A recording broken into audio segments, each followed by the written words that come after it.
Morning and welcome to another edition of Roadhouse Last Call. Roadhouse Last Call. Good morning, Bender. Morning. All right. Let's clear out some of the stuff that we need to be looking out for quickly this morning. We get data 15 minutes after the open. PMI data could be kind of telling as far as the direction of inflation. Something to keep an eye on when that comes out. We need to be very need to see how the dollar reacts to it more so than anything. PMI globally, a lot of people reported that last night, came in soft-ish, as if it's through the roof, pretty much in line. In a lot of countries, it actually missed the mark. So it can be looked upon as being deflationary to some extent, to some level, but we are still battling with the overall narrative that we all must die in order to live. We also get Powell speaking this afternoon and several other Fed speakers after him when he addresses some type of forum as far as why the Fed is doing what it's doing. It's like a Fed cares type thing for the common man, I believe. So we have that. In between here and there, we have to understand how flow is positioned. We have to understand where we are on the chart. So flow is absolutely positioned bearishly. We did see some late upside players try to come in, but I think, as I mentioned yesterday during several of the pops and runs, that it was being fueled by bid side puts. Very little call flow. Very little call flow. I think I said that 10,000 times yesterday. Also saw a lot of call writing. Apple, Domino's Pizza, pretty substantial as far as the call writing that was taking place. We've seen that before, and it doesn't end well. We see heavy call writing. To see a bottom, we want to see actually the exact opposite. We want to see put writing. That's not happening. So that's where we are. The charts are where they are. Narrative is where it is. Don't know that I have a whole lot to offer. This PMI number is going to be some type of a catalyst one way or the other. I don't even know what you look for. Look for the numbers to come in extraordinarily soft, and that's kind of indicative that we could be slowing down substantially from an economic standpoint, and I don't know if that's good. I don't know if the market will like that.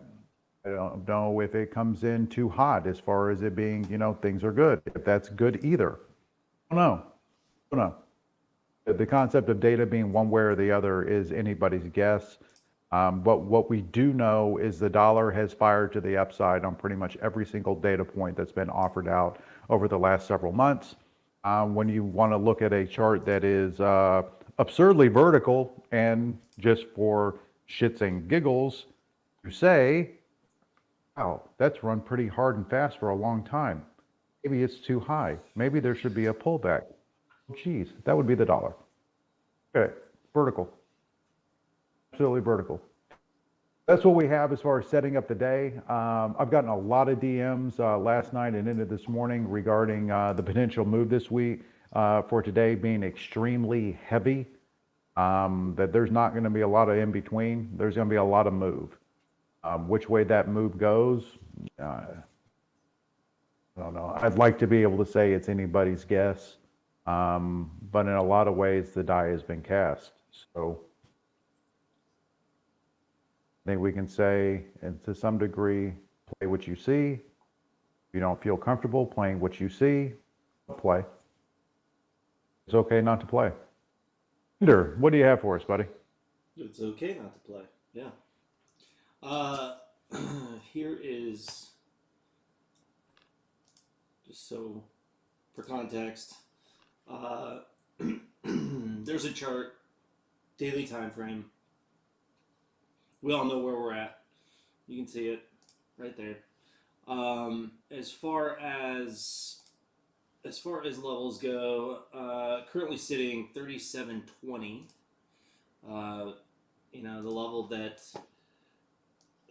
37.40 ish, 45. We can kind of see what happened. After we broke that level, we got that sort of spill effect.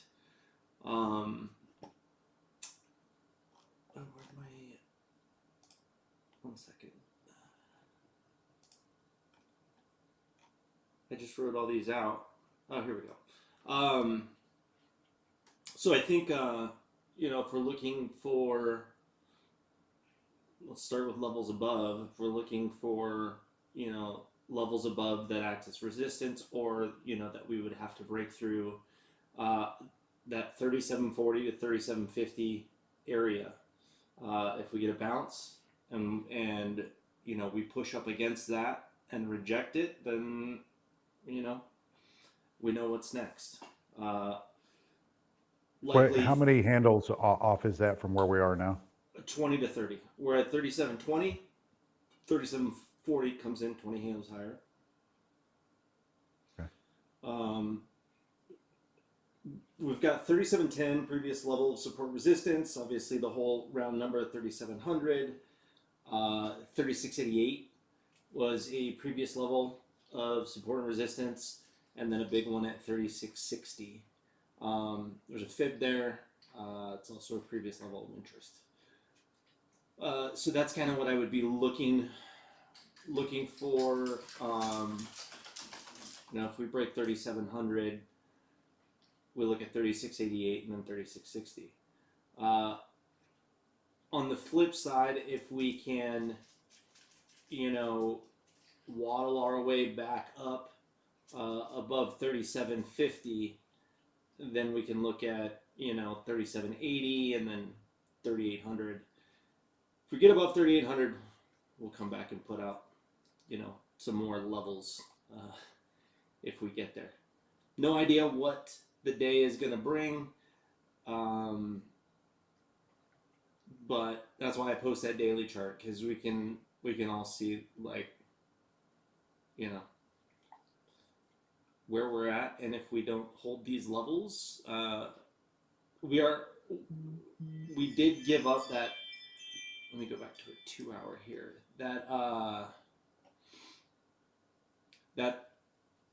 That moving average that I talked about, the day before yesterday, we are below that.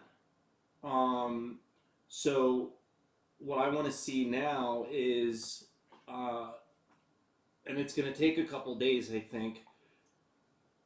I want to see if we can pop back above it, or if we spend, next week, the better part of next week below it, then, it starts to set up that 08 like move. But the last few times that, outside of COVID, that we did wick below it, we, pretty quickly within a day or two pop back above, and then it set up a rally. And I don't know, like yesterday we talked about not getting overly biased based on what you hear and what you see and that sort of thing, or outside influences. Trade the charts and trade the levels, and understand that whether they're bear market rallies or whatever they are, that if you go into every day going inflation, economy, earnings, this, that, housing market needs to collapse before the Fed is happy. If you go in every day, thinking that way, and then you don't trade the chart because of, you're overly biased to downside, you can get fucked. At the same time, if you're trying to knife catch and you say everything's oversold, the indicators say oversold, and you keep trying to play that way and fight the trend, you can also get fucked. So just play the levels, play the chart. Did you see that chart that I put up on the queue? Let's see. What do you got here? It's the 200 on. This is a monthly. Okay. Yeah. Yep. We didn't even crank that during COVID, nor did we crank that during last unwind, if you will. Yep. Yep. We're sniffing it. Yep. We're absolutely sniffing it at this point.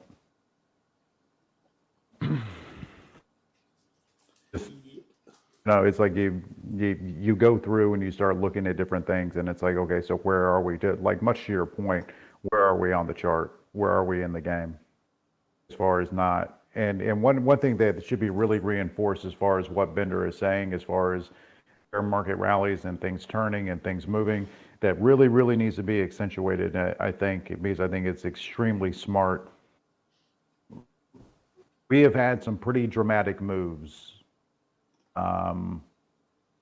We're in the middle of one right now, from 430 down to 47 to 370. That's a pretty dramatic move. We saw a move from from 360 up to 430, 440, not too long ago. We've seen some pretty dramatic moves. So being caught off sides is not where you want to be. Just isn't. And the thing about the overall narrative, then what Bender's saying as far as the noise, it can take years for the housing market to crash. Because it can take years for unemployment to be pushed to the point to where it has a real impact. It can take a long time. These are very slow moving pieces. So just, again, something to keep in mind overall. It's like you can be like, okay, America is dead and destroyed and is going to be nothing. That doesn't mean that we come back up and touch all-time highs before ultimately we end up in the toilet. It doesn't. These things are not one and the same. But you have to keep that in mind. There is no set it and forget it. Fair? Yeah. I mean, absolutely. Here is a one more chart for you. This is a 4-hour. Let's see if that posted right. Yep. You can see that that blue dotted line at the bottom. Mm-hmm. That is so that angle is 786 off the longer previous trend line up that essentially was broken in January, that started the decline. So that's an interesting. If you look back and you draw those kinds of lines, they often see reaction. So we're really close to that. That comes in right about 3,700, 3705 ish, and you can see we bounced off that line in June, June 17th. We came down and was it 17th? Let's see, kind of where we double bottomed, the 16th and then 17th. We bounced off that line before, rocketing up to 43.22. So let's see what they do with it today. See what they do with it today. It's like and that's all we can do. It's like, so Bender, I think it's important. And Stockington, I know. Do you want to jump on and then we'll circle back? Stockington, what you got, buddy? Hello. You got a dog you need to walk, so we won't keep you laid. Appreciate. Luna will be quite thankful, right, Looney Tunes? All right. Yeah. Let's see. Levels. Okay. Tesla, Swan and I off by pennies. He's a little more aggressive on the call trigger, so we can go 283.79 was his line if we can break that and move up. and I was looking at 281.3 if we were to go down. Tesla flow is just ridiculously bearish at the open yesterday, and the only calls they were buying were out to January 2025. So take that with a grain of salt or whatever you want to do. Nvidia, it's coming up to check this line I had, 123.45, and then just use pre-market support as the support line. If we break that and move down to 122 flat. Netflix kind of using the pre-market range as well, and so I'll be looking at this line 233.05, and then pre-market support. There's a 231.25 below.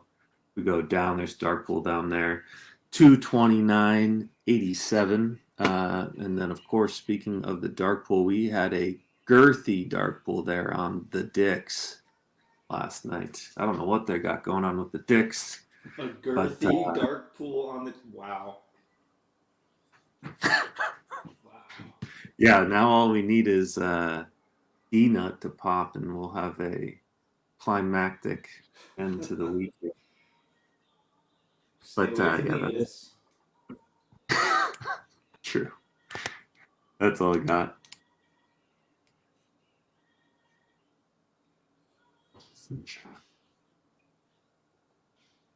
All right. Well, thank you. Yeah, I would take the dog. I don't know what Hells is doing over there. I think he's jumping on your girthy comment. I'm his dog's name is Luna, aka Looney Tunes. Yeah, I didn't think we were gonna that was the through line, but that's I was mind on mute laughing, going, of course he calls his dog. He talks to his dog and calls it Looney Tunes. Of course. Right. Right. Probably dress up like Bugs Bunny and Elmer Fudd, and they run around and are like, oh yay. That sounds fun. I really, really appreciate knowing that there are people like the Stockington in the world. It really, if I juxtapose Stockington, that trash heap of a human being, balls on the other side that gave the exit to, it gives me faith in humanity. It really does, knowing that there is something to counterbalance that level of evil. The DMs that this cat has sent me over the past several hours, mind-numbing, as far as the level of evil that is within that individual. So again, knowing that Stockington lives the life that he does gives me hope. Gives me more hope than you know. Let's see. This is a real thing, Benner. I don't know if you want to get into this at all. If you don't, just be like totally cool. But Butters asked this question, and I think it's an important question, and I think it's on a lot of people's minds, both today and I think this weekend is going to be on a lot of people's minds also. What do you do with your retirement account? What do I do with my retirement account? What do you do? No, I'm- what in an environment like this? Let's say you haven't gotten out yet. Let's say that you're leveraged in. What do you do? I mean, I can tell you what I have done, and I think if you haven't done anything yet, what you maybe look to do is take some of the positions that you're tied up in that a lot of people took positions on tickers that had kind of already been beat up when the really good names they weren't. They were still high, right? So, if you're looking at this going, well, if this breaks and we get a real spill down, there's still some room to come down on some of the best, companies in existence. Maybe you look to reallocate some of your losers into some of these names that that took longer to come down. Mhm.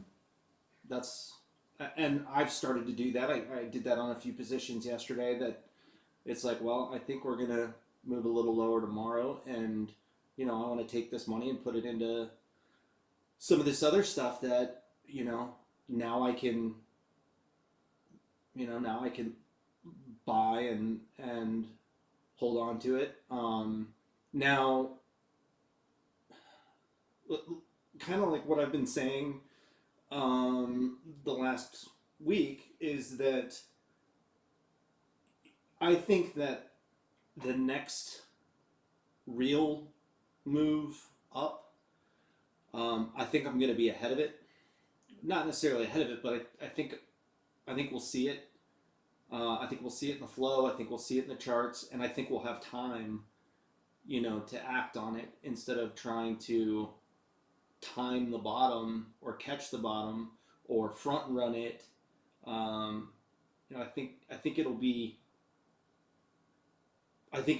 a little more clear when it's time to take that shot. So I'm leaving some cash, on the sidelines for when I see that, and I'm ready to put it back to work.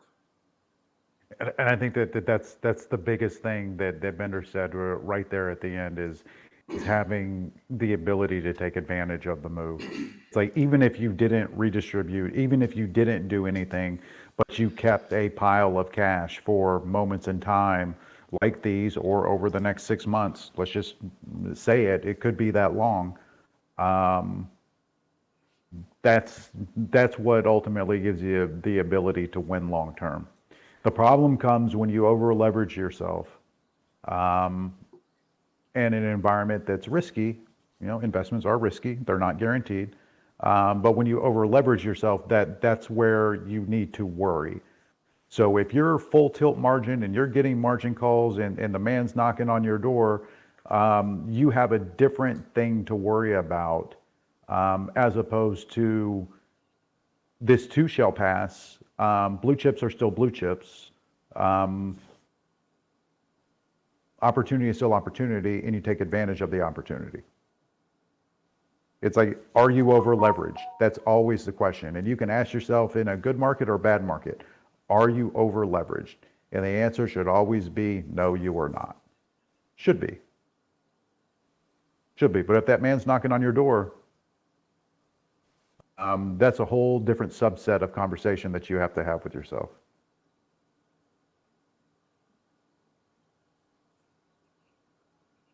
Anyways. Yep. So, we have a few minutes until open. Very interesting day ahead of us, Bender. I'll be looking at flow. That's what I'm going to be doing. I'm not going to be calling out every line. If anybody wants to know what the sentiment is, I will call it here and there. If we get big spikes or big drops or whatever, I will do what I always do and call, hey, they're covering here, or hey, there's no call flow on this bump up. Hey, there's nothing here. Continue to do that. I hope that that's helpful. That's my plan for the day. I'm going to do a lot of watching. I'm going to do some buying today. I know that. So that's me. And I'm going to be keeping that shit to myself, because I don't think it's right to have people walking into the same burning building that I'm willing to run into. So there we have it. You got anything else, Bender? No, nothing else from me. All right, guys. We'll see you shortly. See you in a bit.